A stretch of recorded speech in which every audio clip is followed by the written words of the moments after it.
Welcome back to Video Game News Daily, the only essential second screen experience for gamers who need the latest from the industry. To get notified of new episodes, sign up to the mailing list at signup.videogamenewsdaily.com and subscribe to this podcast for game news every weekday. It's Tuesday, December 2nd, 2025. Let's get into it. Arc Games becomes independent publisher after splitting from Embracer. We'll start with more fallout from the Embracer era. Game developer reports that Arc Games has completed a management buyout backed by XD Inc. and is now a fully independent publisher again. CEO Yoon Im and the existing leadership are staying on, and the company says it's already lined up multiple unannounced titles for what it calls an ambitious 2026. Given Arc's track record with live service games like Neverwinter, Star Trek Online, and Remnant 2, this is one to watch, and maybe one Embracer wishes it had handled differently. Here's another look at Elden Ring running on Switch 2. If you're holding out for Elden Ring on Switch 2, there's a bit of good news. Nintendo Life reports new off-screen footage from Milan Games Week that shows Tarnished Edition looking noticeably better than its earlier handheld demos.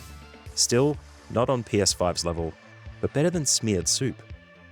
The release is still delayed till 2026, while From Software works on performance, and players seem surprisingly chill about that, preferring actually runs over dies in the first boss arena.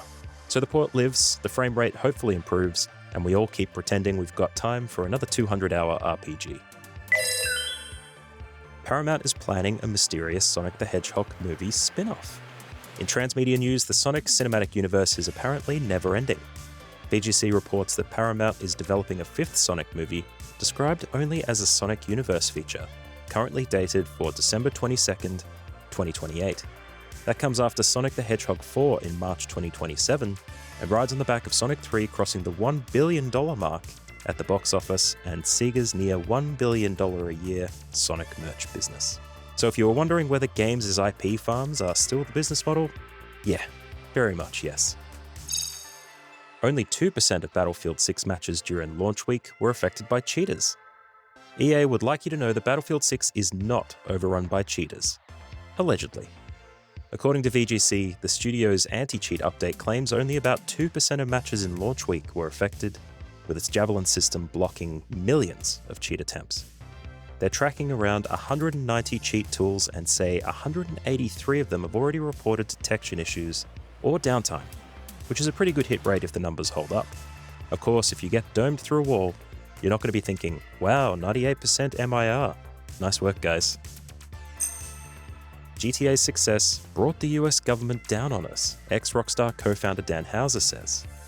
Staying in shooter-adjacent chaos, let's talk about Grand Theft Auto and politics. VGC picked up a new Dan Houser interview where he says GTA 3's success turned Rockstar into a convenient villain for US politicians looking for a media scapegoat. He ties it into the hot coffee fallout, noting the FTC consent order and re-release of San Andreas cost them $50 million and nearly shut them down. According to Houser, they targeted games before going after Hollywood or rap music and was politically messy. According to Houser, they targeted games because going after Hollywood or rap music was politically messy. So, naturally, blame the cartoon crime sim. Dan Houser says the people leading the push for AI are not the most humane or creative people. Houser wasn't done with the last story. He also had thoughts about AI, and they're not exactly LinkedIn optimistic. In another segment flagged by VGC, he argues that generative AI can't replace human creativity, and that many of the people driving AI's future aren't the most humane or creative. He warns that humanity is being pulled along by people who aren't fully rounded humans, which is a polite way of saying, maybe don't let the spreadsheet brains design culture.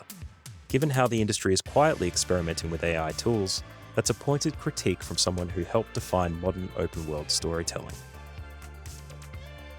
That's all we've got, so it was a short one for today. Subscribe to the Video Game News Daily podcast, sign up to the mailing list at signup.videogamenewsdaily.com for all the news sources, and to get notified when a new episode drops so you don't miss it. And send this podcast on to a friend if you know they need the news. Thanks for listening, and see you next time.